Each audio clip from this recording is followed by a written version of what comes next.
Welcome, everyone, to another wonderful episode of Womanosity for women with curiosity like you and me, and every woman in history, every woman in the future, because it is our curiosity that drives this world and creates change on our globe and in our world. We are raising the next generations of humans, and we're really important. And we're going to help our brothers and fathers and husbands and boy cousins learn all about that kindly and lovingly, but it's a must so that we can achieve gender balance. I'm so glad you're with me today, tonight, wherever you might be around the world, whether it's sunny or whether it's dark, whether you just woke up or whether you're going to bed. I have one of my most favorite people with me, and I want you to meet her. My guest is the one and only Sharon Baldoni, an award-winning artist and poet, an interior designer, a biogeometry expert, a Feng Shui practitioner with the eye of a fine artist. She is an award-winning designer with a fashion design firm in Los Angeles, where she often supervises the construction and designs of celebrity homes, big homes, beautiful homes for many well-known personalities. She's been featured on television and on radio, as well as magazines, for her designs of restaurants, corporate offices, commercial properties, and, like I said, residential homes that will knock your socks off.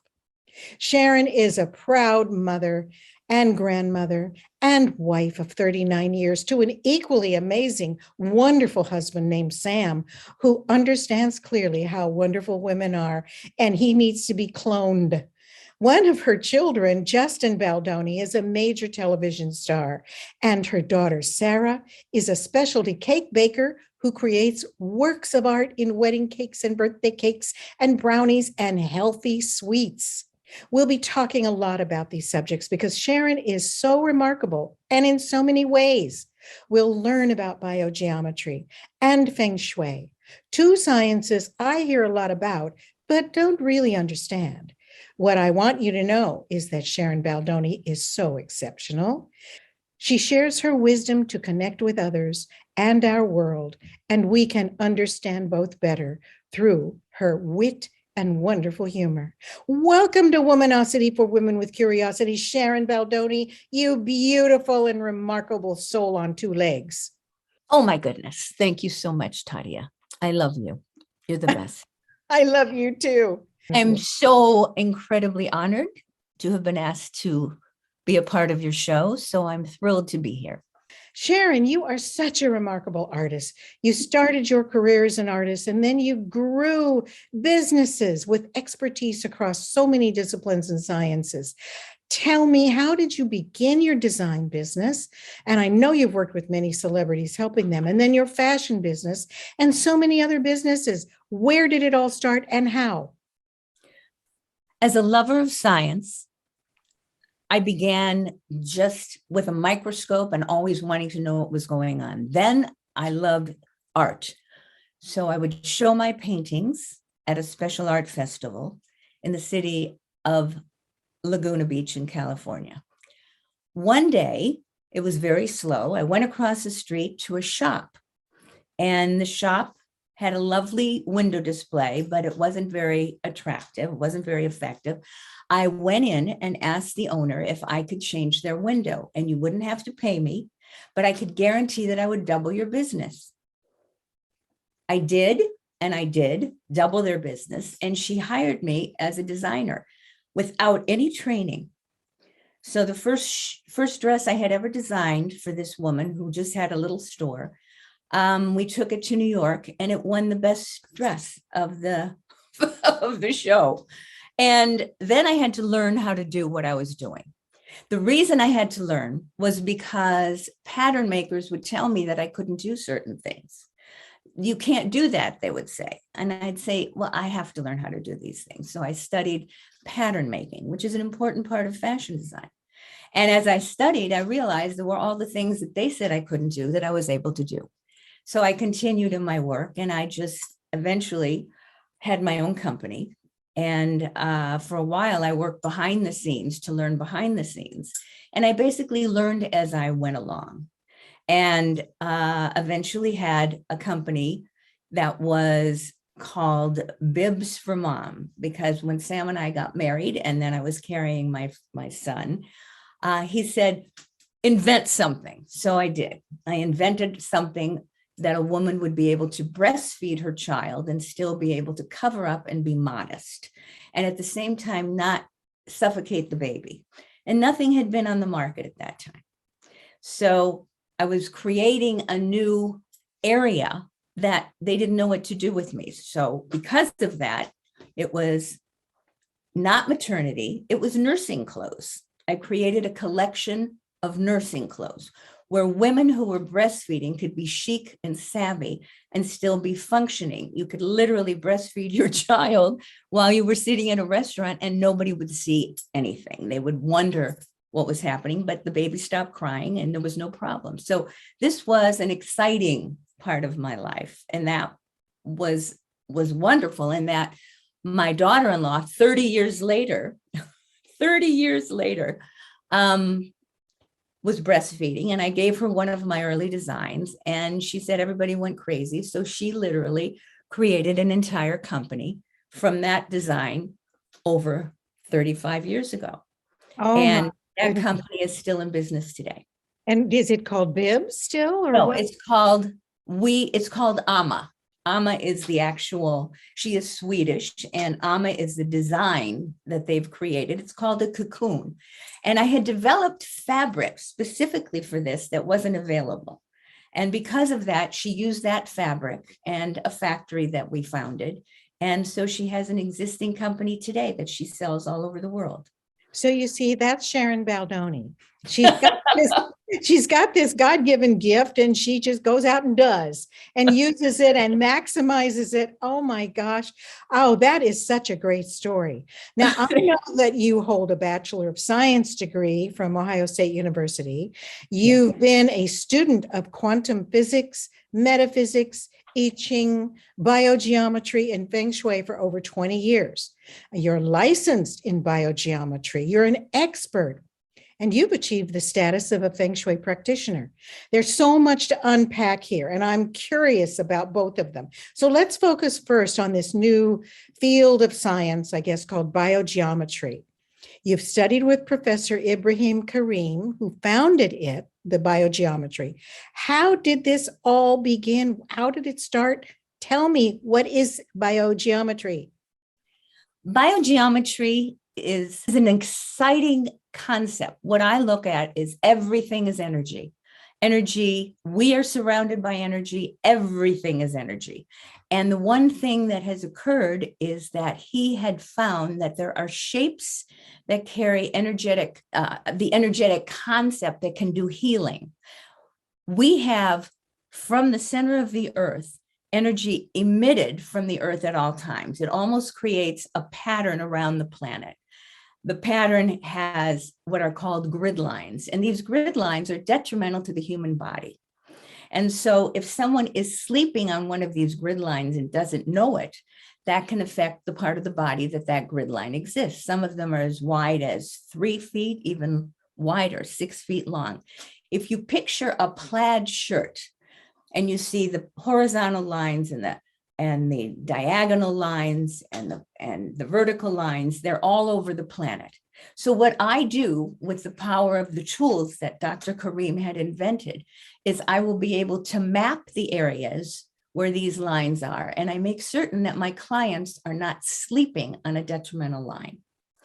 What he had developed most recently is a new protocol that keeps us from going into resonance with these lines, which are detrimental. And as a practitioner, we can become affected by feeling and measuring these lines. So we stay away from them. So the new protocol is finding the power spots, which are also all around the planet. And you've heard of them because they are healing waters in different parts of the world. And you just walk into an area mostly of where there are waterfalls or beautiful, bucolic scenery. And there are spots where you just feel magnificent.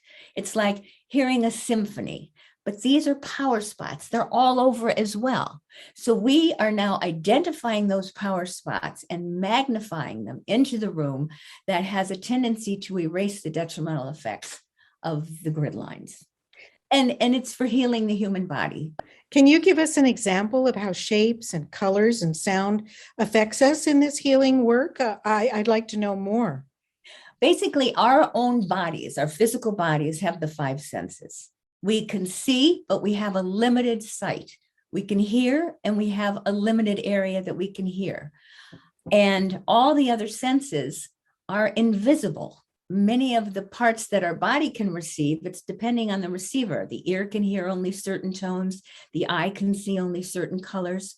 So what happens is we are dealing with all those unbelievable cosmic rays that are existing outside in the planet everywhere, coming from the earth and in the atmosphere and stratosphere all the way up as far as we can go. But the idea is that they exist. And because we are unaware of them, because our own human body cannot receive them, we use these tools that Dr. Karim had invented so that he could find them and change the negative energy. He had done an incredible experiment in the city of Hamburg. It was about a chapel that had existed, a small, beautiful town. And what was happening is the people put a tower in. It's a tower so that they can have their cell phones. And suddenly the animals were getting sick, people were getting sick, they were getting tinnitus, there were problems, physical problems, cows were being stillborn, and it was a dairy community. And they didn't know what to do. So they called in the cell phone people. They didn't know what to do. They put the cell phone receiver in the steeple of the church in the center of the town. And what happened was, because it was in the center of the town, people got sick. He had literally developed certain tools that would be used to change the negative effects without removing the cell tower. The power of shape, angles have an effect that one logically doesn't think makes sense, but the actual shape of things will literally change the effect of energy on the human body. It's the subtle energy quality of shape, color, sound, all the five senses. And it's a wave configuration that will basically induce harmony and healing in the subject. The person, the place, the thing? Exactly. Anything that's natural. Yes. Biogeometry, meaning the biology of the human being, and the shape, geometry. So the title biogeometry is using the shape to affect the human body. We're going to have to move on to some more questions, but before we do, let me play one of your favorite songs. How about Joni Mitchell, Chelsea Morning? Great. Okay, so friends, don't go anywhere. We'll be right back after this on Woman Radio. Don't go away. Woke up, it was a Chelsea morning, and the first thing that I heard was a song outside my window, and the traffic wrote the words. It came a-ringing up like Christmas bells, and wrapping up like pipes and drums. Oh, won't you stay? We'll put on the day, and we'll wear it till the night comes.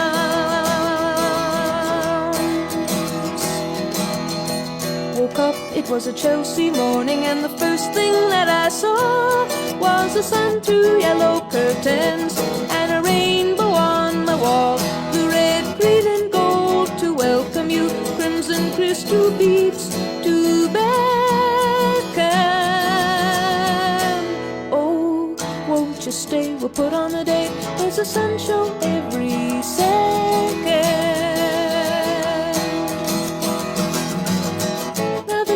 Opens on a portrait of today, and the streets are paved with passers-by, and pigeons fly and papers lie waiting to blow away.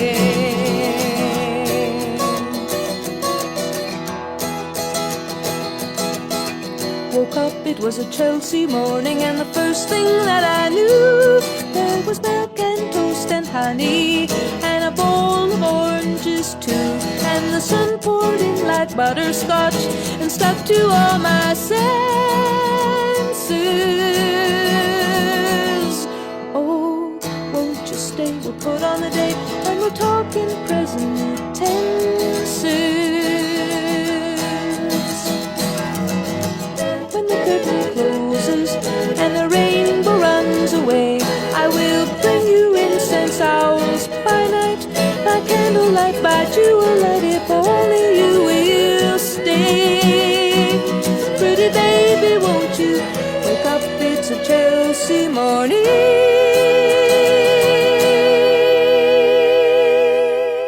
Welcome back, everyone. This is Tadia Rice with Womanosity for Women with Curiosity on Woman Radio, broadcasting 24/7 around our beautiful world. I am with Sharon Baldoni today, a delightful friend, a brilliant individual, and we are going to now talk about her work with Feng Shui. Don't know if you've heard about it. I sure have. Feng Shui, it is known as Chinese geomancy. Okay, Sharon, what is it and what do you do with it? So it is, it's Feng Shui. In the beginning, when I started using it, which is in the 90s, I actually teach Feng Shui. It's spelled Feng Shui and pronounced Feng Shui like tongue. And it's very confusing to people, but we get the message any way you want to pronounce it. It's still the same thing. So it's the study of wind and water. And again, similar to biogeometry, it has to do with placement. And the ancient Chinese would use geomancers, which was predating, this goes back over 5,000 years, where there were special people who were educated in the mystery schools to understand this invisible power.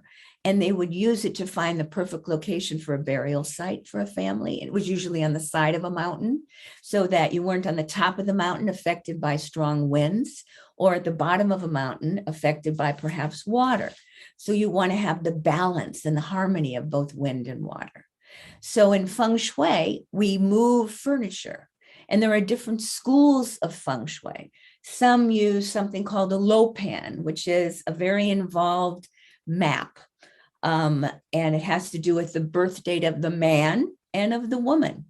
The kind of Feng Shui I practice is from my master in Feng Shui, which is Thomas Lin Yun, who had developed the school of Feng Shui, which has to do with the mouth of Qi, or the Qi entering the home. Because today we live in a brick and a mortar world. In the ancient days, they would take a tent, or they would have very temporary structures. So depending on the direction that they wanted to sleep, that direction they would be able to move the position of their bed or their front door, so that would be better for them based on the old lopan. Explain what Qi is, please, Sharon. Qi is the energy that we talked about earlier that is surrounding us, and the energy coming from the earth, the energy coming from everywhere around us. Everything is energy.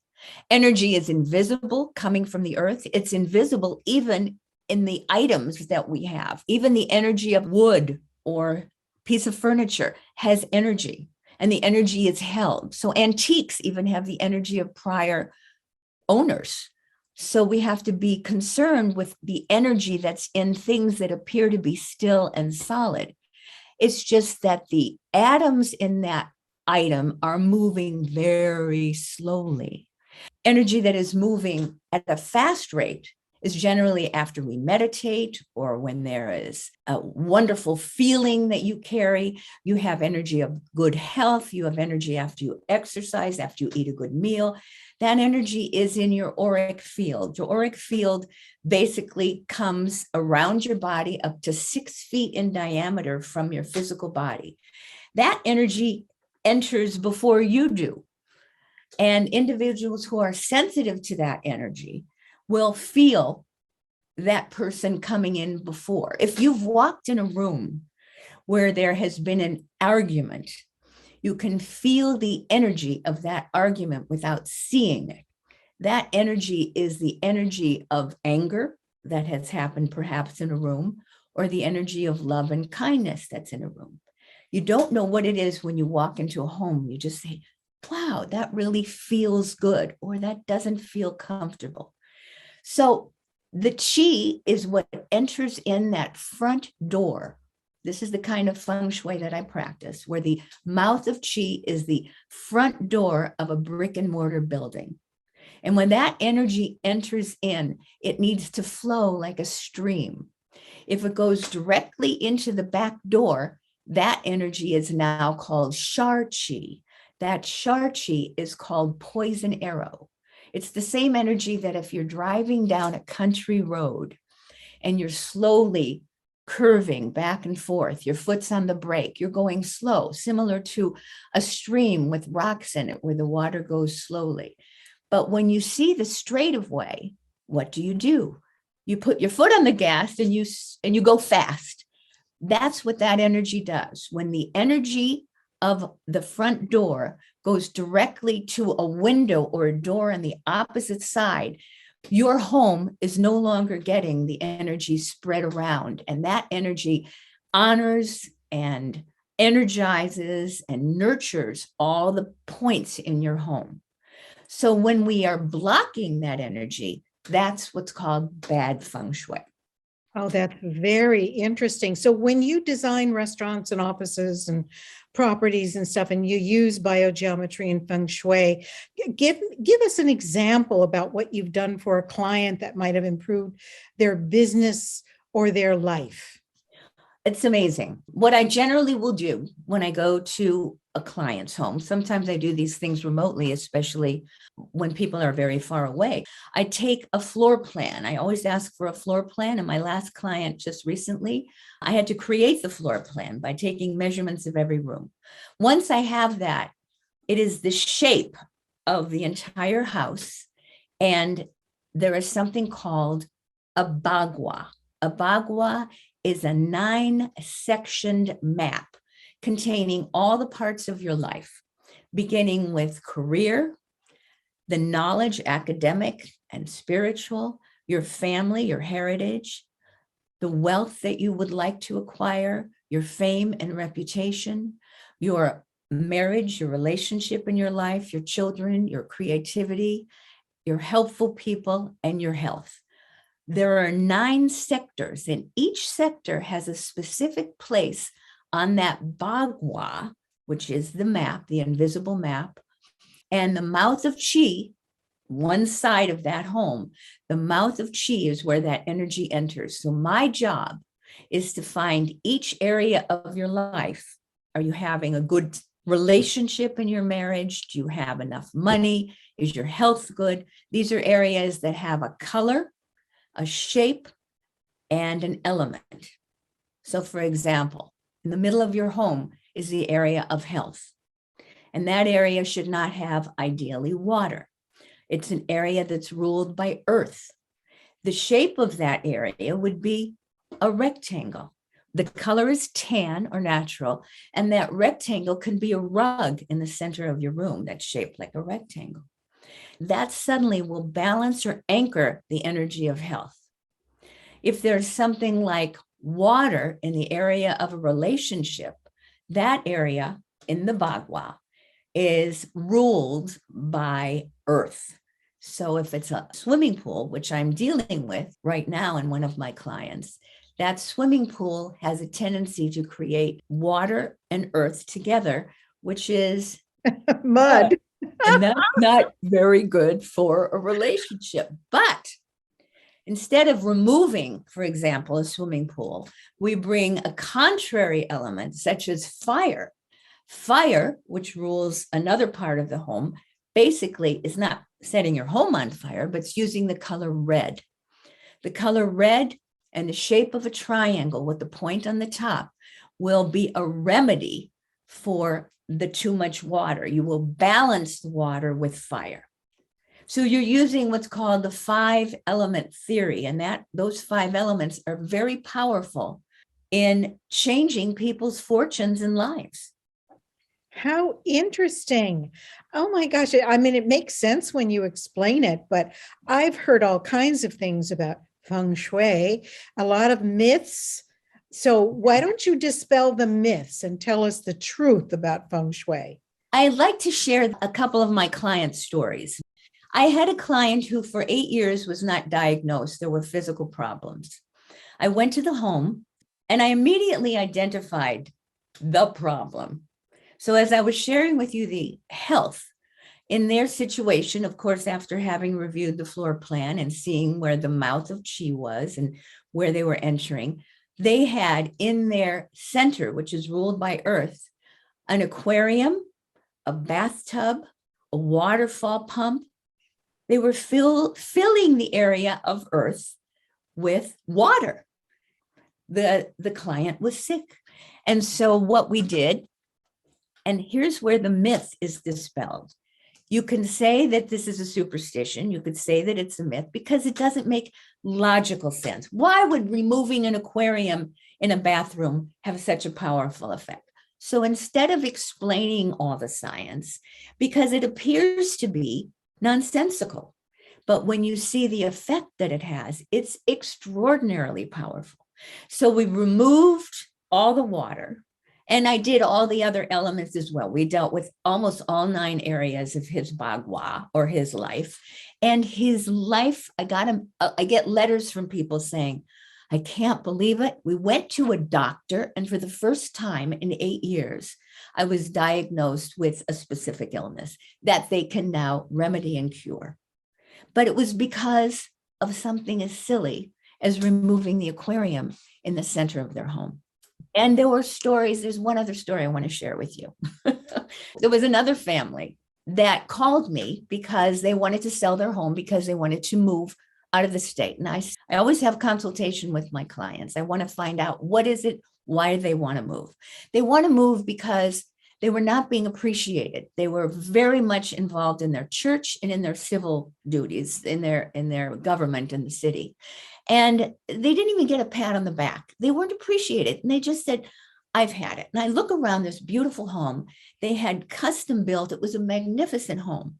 But I saw in the area of fame and fire, they had a $15,000 waterfall that they had installed. Magnificent waterfall. You would think it would be beautiful. So I told them, this is what I need you to do for 30 days. You turn off the waterfall. Simply turn it off. And instead, I gave them a remedy to put a certain color in there to bring the fire energy back. That part of their home ruled their reputation. Their reputation and their appreciation in the community and church was affected by a waterfall in their backyard. And because it was the area of fame for their entire property, when they turned it off, and they did a lot of other area things that I had done, but I knew that was the main one. Within 2 weeks, they got letters of appreciation from their church and their little city government where they had volunteered. That is, again, so interesting. What kind of advice would you give to someone wanting to enter the sciences of Feng Shui and biogeometry? I would recommend just continue to study. There are many, many books. Just be certain that the kind of Feng Shui that you practice is the kind that you want to be involved with, because they're all valid. That's just amazing. You know what? Let's take a quick break, and we're going to be right back with Sharon Baldoni. Don't go anywhere, folks. This is so fascinating. Feng Shui, biogeometry, fashion, art. Oh my goodness, so much. Color, shapes. We got it all tonight, today, wherever you are. Stay with us. We'll be right back. Think you own whatever land you land on. The earth is just a dead thing you can claim. But I know every rock and tree and creature has a life, has a spirit, has a name. I think the only people who are people are the people who look and think like you. But if you walk the footsteps of a stranger. You learn things you never knew, you never knew. Have you ever heard the wolf cry to the blue corn moon, or asked the grinning bobcat why he grinned? Can you sing with all the voices of the mountain? Can you paint with all the colors of the wind? Can you paint with all the colors of the wind? Come run the hidden pine trails of the forest. Come taste the sun-sweet berries of the earth. Come rolling all the riches all around you, and for once never wonder what they were. The rainstorm and the river are my brothers. Heron and the otter are my friends, and we're all connected to each other in a circle, in a hoop that never ends. Have you ever heard the wolf cry to the blue corn moon, or let the eagle tell you where he's been? Can you sing with all the voices of the mountain? Can you paint with all the colors of the wind? Can you paint with all the colors of the wind? How high does the sycamore grow? If you cut it down, then you'll never know. And you'll never hear the wolf cry to the blue corn moon, for whether we're white or copper skinned, we need to sing with all the voices of the mountain, to paint with all the colors of the wind. You can own the earth and still all you'll own is earth until you can paint with all the colors of the wind. What do you think your unique skill set, all the skills you have, how have they helped you become successful in life? I use whatever I have continually. I have to be kept busy all the time. I'm an artist. My dad was a handyman. I love to fix things. I love to fix things. I'm trying to fix people's lives. I'm trying to heal people. It's just a continual thing. So my quest for learning, I just love to learn. I guess when I was small, I wanted to know everything, and I knew nothing, and I still know nothing, but I'm continually trying to learn. So I just love to study and learn. That's why I love science so much. So, I mean, you've segued from science to art to spirituality. What do you wish you would have known when you started out? When I started out very young, I just wish I would have known that everything was going to work out just great. That there are valleys and there are mountains, and I will be climbing them all and falling off the mountain. And that's part of what life's all about. So I never expected everything to be smooth. And the interesting thing, for every mistake that I've made, and there have been many, I have learned so much that I carry that with me for the next, so that I try not to make the same error again. And the fact that my work, which is what I love to do, also is a service to people. It helps people's lives. That is extraordinarily fulfilling, because what greater thing is there to do in this life than to serve your fellow man and to serve God?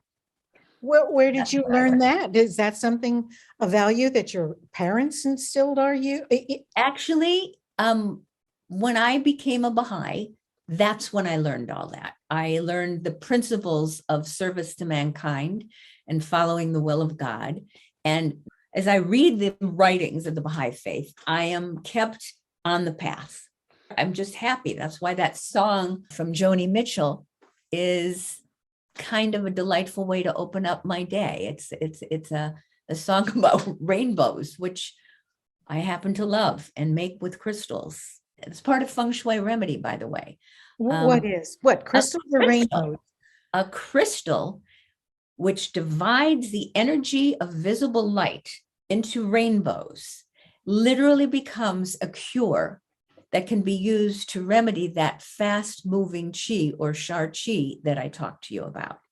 So oftentimes I will hang a crystal into a home where there is this fast moving qi, and the crystal will divide the energy that's coming into it and create almost an invisible barrier so that the qi stops. Also, if there's sunlight, will create rainbows because it takes the visible light and divides it into a spectrum in the order of a rainbow.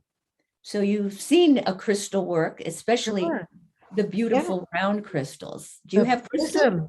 The prism. Prisms. I do. I never thought about it. And certainly I've looked at crystals and seen them hanging, and they're so pretty, and they make, rainbows, all the light all around a room. Oh, but I really never thought about the why or the wherefore. And how powerful they are. It can literally take a spectrum, the sunlight, and divide it into its individual colors. I never thought about that. Not ever. That is so amazing. Isn't that wonderful? Gosh. Yeah. So this journey that you have been on, how would you describe it? It's so unusual. You've done so many things. Your life has so many dimensions to it. How would you describe this journey? Like a carousel ride. It's not too fast. It's not too slow. It goes up and down. And the beautiful carousel horse, it's another part of all my loves. I live half my life in a fantasy and half in the world of science. So I am a bit quirky, I would have to say. Everyone who knows me will admit that. I have a little bit of quirk in me, quite a bit of it. And then at the same time, I can be very serious and get into the science. Well, I mean, let's hope so. We should all enjoy our lives. And it's something that's very elusive. A lot of people don't enjoy their lives. I've had times when I haven't enjoyed my life. So maybe I need to look at a few crystals. And so this makes me wonder, who have been your models? You mentioned your dad being a handyman. Who've been your models in life? Who've been your heroes or heroines? Ibrahim Karim, the founder of BioGeometry, Masaru Emoto, who is a scientist who talks about the secret power of water. I was able to interview him many years ago before he passed. That is the most powerful. That was a tremendous shift also in my life. I do know about him. Didn't he quantify it somehow? Well, he measured the effects of water after prayer. He was so fascinating. When you understand that water can be quantified scientifically by taking a little water, like from a polluted pond in Japan, he did, and then put the word beauty on it, and it will literally transform the polluted water into healthy, beautiful snow crystals. So words have a powerful effect on water. If words have a powerful effect on water and can change water from polluted to magical crystals, then our words have an effect on the hearts of other people. Does it matter what language you speak? Language you speak, the kind of words you use, the music you listen to also has an effect on water. He quantified it and showed it in his work, that a group of Buddhist priests saying prayers around a polluted, terribly polluted pond in a part of Japan. And they said a series of prayers. Then they tested the water before and then after. And he took the ice crystals and with an electron microscope, an extraordinarily cold environment, was able to take a slice, look at that crystal, and see the unbelievable difference that the prayer made in the same water. Yeah, I heard about his work where he would have people gather together and express an intention on the water. Exactly. And the water would change. That kind of blew my mind. I thought, what is this? Who could have ever thought that water had life? But so you see, this is so perfect because this is the invisible world that we can all live in and see the power of our words, the power of prayer, so powerful, the power of living according to prayer and God's will. We continually ask for, what is the answer? Well, do I know the answer? I'm a believer in God. Not everybody I understand is, but to me, that's the secret of my happiness. Looking at the world today, I can go through some terrible moods, but I know what will get me out of the moods.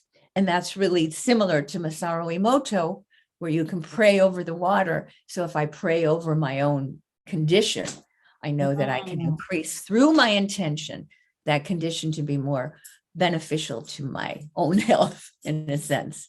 Well, that's very logical, actually. That's really interesting. Who's some of your other heroes or heroines? On the other extreme would be Audrey Hepburn. From when I was a little girl, what woman my age doesn't love Audrey Hepburn? I have had the opportunity to meet her. I loved her. She was epitome of elegance, and at the same time donated much of her life to UNICEF and to helping the children in Africa. And she lived a life of beauty and charm and success, and at the same time had a very painful past. And so she overcame that and she gave to the children and lived her life of service. So she is absolutely amazing to me, and I love everything about her. She lived a beautiful life. You're a heroine to me. My goodness. I don't know what to say about you, girl. You're a great model to others. And I know that you're very well known. You've been very well recognized by many, many people all over the world, certainly by very grateful clients. And I tell you, there's just so much more to talk about. So friends, we're going to take a very, very quick break. Do not go anywhere. There is much more with Sharon Baldoni, remarkable biogeometrist, Feng Shui expert, fashion designer, interior home designer, business designer, you name it, she does it. Okay, maybe I'll throw in auto mechanic. It's the same thing. You probably do that too for all No. Okay, friends, stay with us. We will be right back. This is Tadia Rice on Womanosity for Women with Curiosity. Welcome back, everyone. I am so glad you are still with me.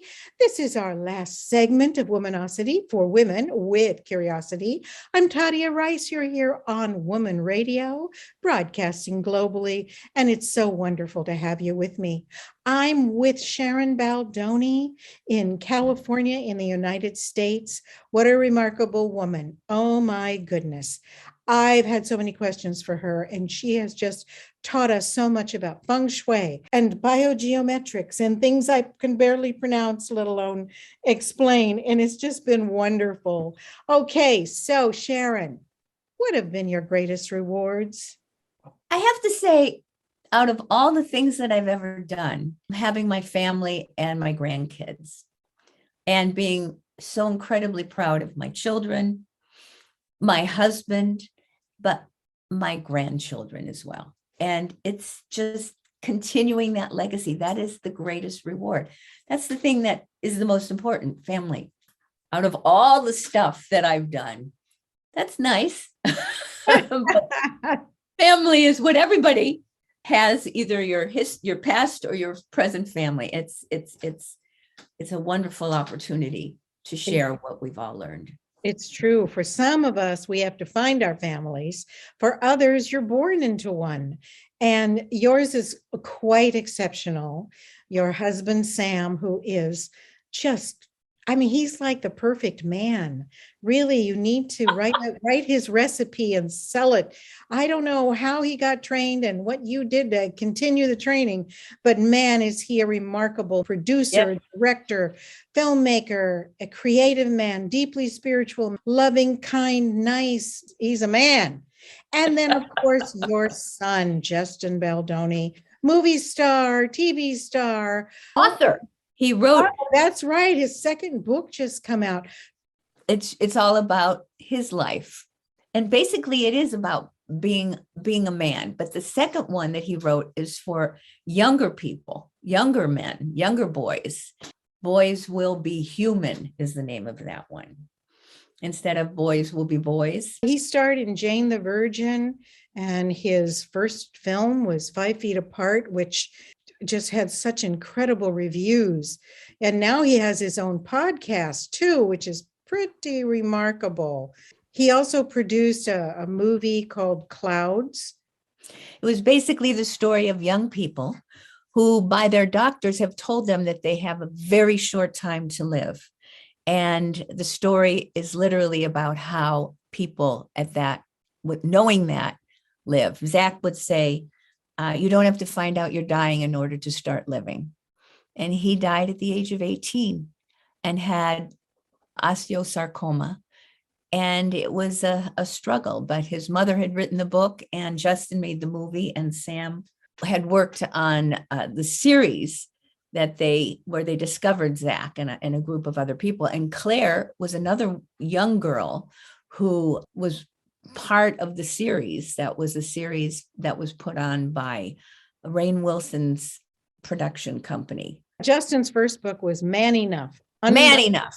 Undefining My Masculinity. And this one is called Boys Will Be Human. Will Be Human. Instead of Boys Will Be Boys, Boys Will Be Human. Yes. Oh my goodness. Well, you have every reason to be proud of this remarkable family that you have brought forth and who have all done great service and great work. But what's been the most exciting thing in your life that you could talk about and that you learned something from? The interesting thing is when I became a Baha'i, everything changed because I started to understand the power of the divine and how everything really is connecting to that divine. And when that happens, your life tends to have a success in some way. So as I discovered all the little sciences and things that I had done, that created a momentum for me. And it also created almost like a blueprint that if I stayed within this border of doing the things according to principles and according to virtues, and not only just to make me feel good, but to be of service to mankind, that was the greatest reward. That is beautiful. So how would you say you walk in the world, Sharon Baldoni? Just speaking of the Baha'i faith, Abdu'l-Baha was known as the perfect exemplar. And I try and do what he does. He said he walked with his head in the clouds and his feet firmly planted on the ground. And if I can even come close to emulating anything about Abdu'l-Baha, who was this perfect, he happened to be a man, but he was a perfect man. He was perfect in the sense that he lived his life in service to mankind and to God. So if I can just do that, no easy task, but at least it gives you, again, another blueprint, another roadmap to see if this is the way my life should be. Didn't you make a film about him? I made a film about Thornton Chase, the first American Baha'i. My husband and I were making a film short. We had a very short window to do this film. And the film was about the first American Baha'i. It is an art film. It has to do with dance, and it has a wonderful cast of all different genders and all different colors and races. And this is a beautiful story of the first American Baha'i. Yeah, the name of the film is Steadfast. Well, I look forward to it when it comes out, for sure. If there was a book written about your life, Sharon, what would it be called? She tried. Oh my God, I think many of us would have that title for our book because it really does fit almost everybody that I know. And What's that? Do you hear that music? I do. Oh my gosh, do you know what time it is? Oh, what time is it, Tadia? It's the time to play my Womanosity 25 questions in 2 minutes speed round. Okay. Well, wait a minute. Think you can handle it? I'm going to try. Oh, well, you got to just do like you do I will everything do. else. You just I got will to do. do.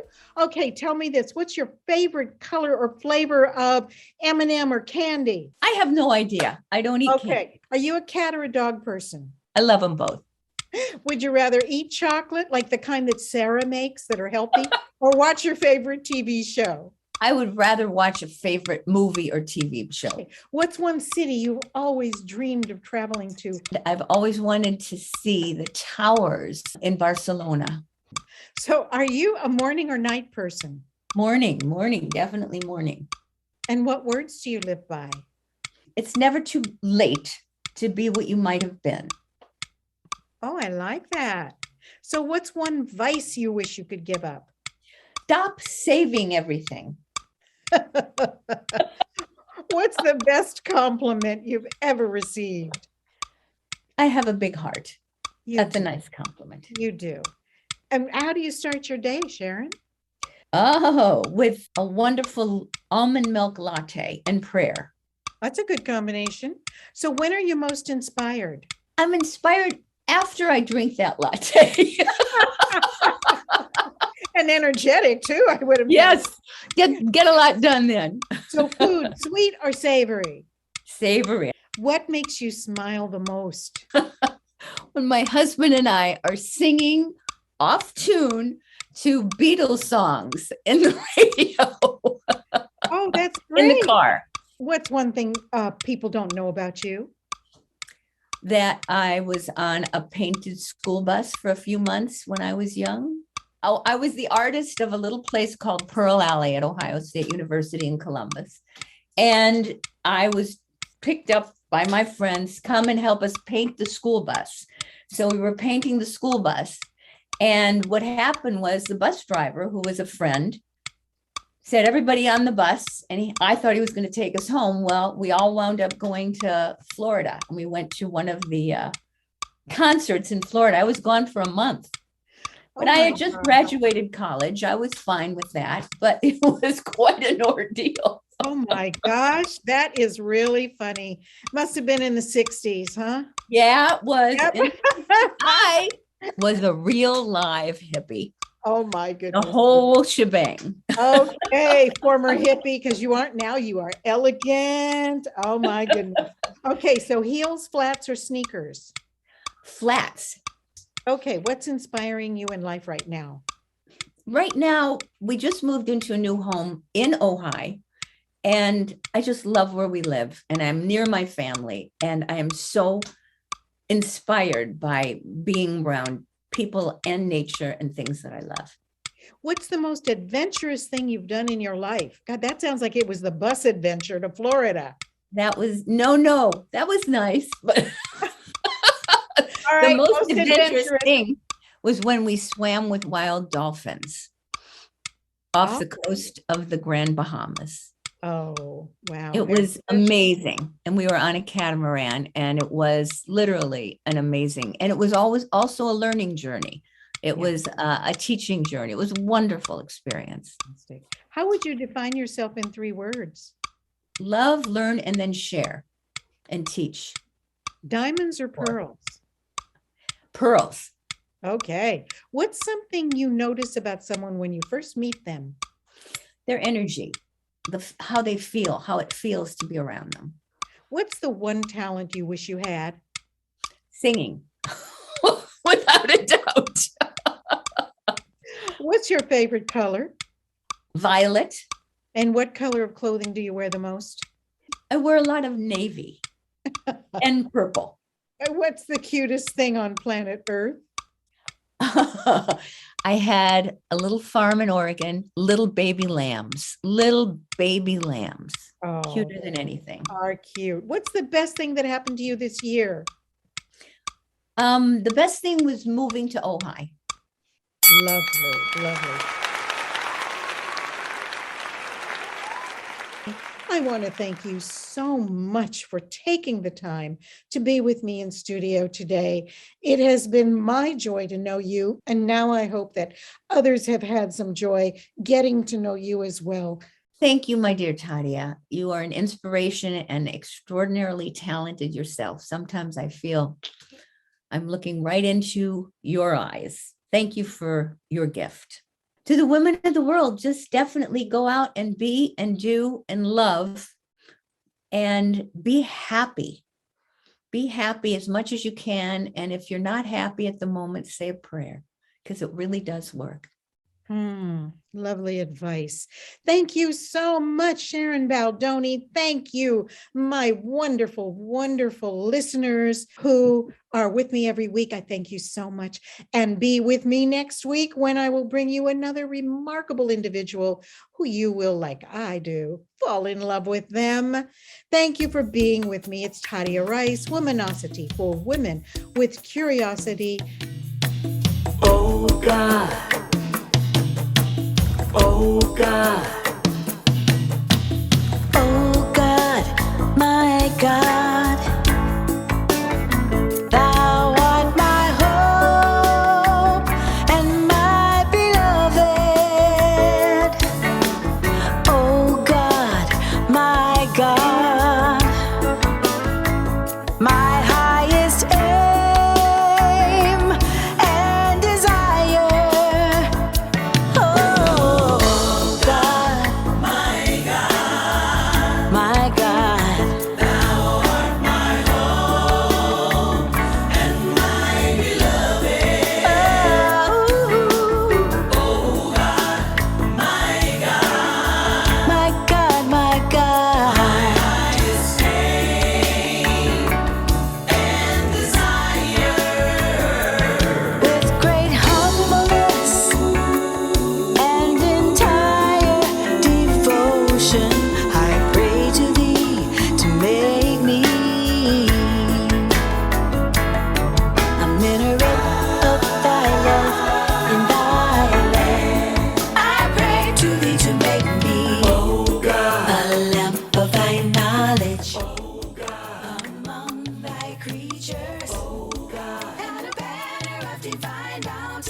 In thy dominion, oh God, my God, thou art my hope and my beloved.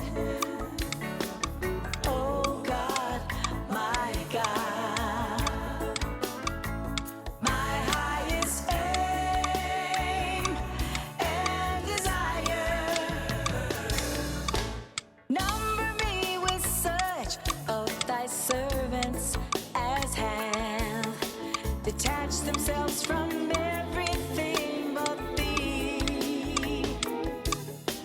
Number me with such of thy servants as have sanctified themselves from the transitory things of this world, and have freed themselves from the promptings of the voices of idle fancy.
Thank you for being with me today on Womanosity for Women with Curiosity, broadcasting globally on Woman Radio. We'll be back and enjoy great interviews with remarkable women and music from around the world. Join me, won't you?